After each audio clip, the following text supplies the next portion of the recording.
Klaster penularan COVID-19 di pasar tradisional Palembang kembali bertambah dengan adanya klaster pasar kebun bunga Kecamatan Sukarami. Gugus Tugas COVID-19 Kota Palembang mengkonfirmasikan adanya 5 kasus positif dari klaster tersebut.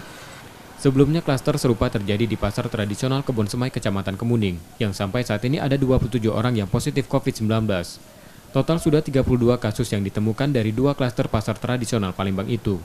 Kasus tersebut merupakan hasil penelusuran yang dilakukan Gugus Tugas COVID-19 Palembang lewat rapid test yang kemudian dilanjutkan dengan tes web pada pedagang dan kontak erat kasus sebelumnya. Kasus positif yang ditemukan umumnya orang tanpa gejala dan menjalani isolasi mandiri selama 14 hari. Selama isolasi mereka tidak diperbolehkan berjualan kembali hingga dinyatakan negatif dan sembuh dari COVID-19. Yang kita lakukan, yang bersangkutan sebagian besar keadaan umumnya baik, hampir tidak ada gejala dan oke-oke saja, dan kita lakukan isolasi mandiri di rumah dalam artian pedagang yang hasil rapid testnya reaktif dan hasil swabnya positif yang 32 tadi tidak boleh berjualan di pasar. Sampai kapan itu Pak mereka tidak? Sampai mereka negatif. Meski menjadi klaster baru COVID-19, pasar kebun bunga tetap buka seperti biasa.